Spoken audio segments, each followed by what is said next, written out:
안녕하세요. 여러분의 하나뿐인 변호사 하나변호사입니다. 이번 시간에는 제가 지난번에 올린 영상이랑도 좀 연관이 되는 건데 통매음에 대해서 한번 얘기해 보려고 하거든요.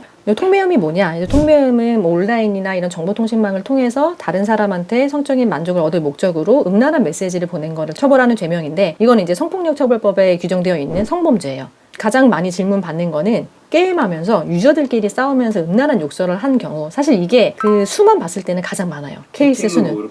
채팅으로. 예전에는, 몇 년 전에는 롤 같은 게임이든 뭐든 온라인상에서 이런 음란한 메시지 보내면은 다 처벌하는 게 좀 실무상 추세였어요.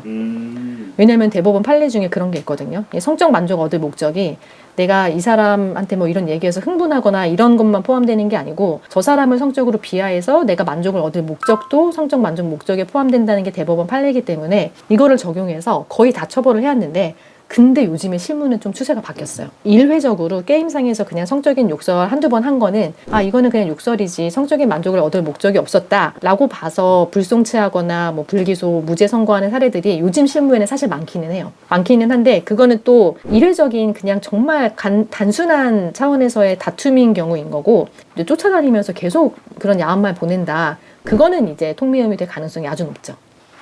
이거 그냥 궁금한 건데, 네. 남자 대 남자도 가능한가요? 가능해요. 근데 이거 되게 중요한 질문인 게, 저 이 질문도 되게 많이 받거든요. 실제 성별이 중요한 문제는 아니기 때문에 그거 다툰다고 해서 죄가 되거나 아니거나 이렇게 되진 않아요. 메일 같은 걸로 성희롱을 받을 수도 있잖아요. 네네. 그런 경우는 또 다르게 적용이 되는지? 뭐 어떠한 상황이라고 해서 통매음에 적용되는 요건이 달라지는 거는 아니거든요. 근데 지금 말씀해 주신 것 같은 상황에서는 이 요건이 인정될 가능성이 훨씬 더 높죠. 어쨌든 인터넷 상에서 일어난 일인데, 네. 그게 게임이랑 메일이랑 차이가 좀 있을 수가 있는지? 이게 어쨌든 통매음이 성립하려면 통매음이 4가지 요건을 모두 갖춰야 되기 때문에 어떠한 경우냐에 따라서 적용되는 요건이 달라지는 거는 아니지만, 어떠한 상황에서 그 말을 했는지에 따라서 이 요건이 인정될 가능성이 달라지는 거죠. 그래서 내가 게임에서 단순히 뭐 사람이랑 싸우다가 막 화를 못 참고 음란한 욕을 했다, 그거는 내가 성적 만족 얻을 목적이 없었다는 주장을 하는데 받아들여질 가능성이 높겠지만, 그걸 넘어섰는데 이 사람한테 막 집요하게 메일을 보내가지고 굳이 막 음란한 메시지를 보낸다든가, 계속 막 댓글로 음란한 거를 보내거나 뭐 1대1 뭐 귀챗 이런 거 한다, 성적 만족 목적이 있었다는 게 인정될 가능성이 높아지는 거죠. 이걸 댓글에서 본 건데, 네네. 그 특정 한 사람이 아닌 네. 그냥 채팅창에 욕이나 성희롱을 올리거나 불특정 다수가 목표가 돼버리잖아요. 네네네. 따로 고소를 할 수가 있는지? 이거 저 질문 많이 받아요. 그래서 이거에 대해서는 사실 법조계 내부에서도 통매음 성립하는지에 대해서 좀 대립이 있기는 하거든요. 적용되는 죄명을 좀 달리해야겠죠. 이런 경우에 좀 적용이 까다롭지만, 정보통신망법상에 음란한 메시지 같은 거 유포하고 배포하고 이거 처벌하는 게 따로 있거든요. 거기에 해당할 가능성은 높겠죠.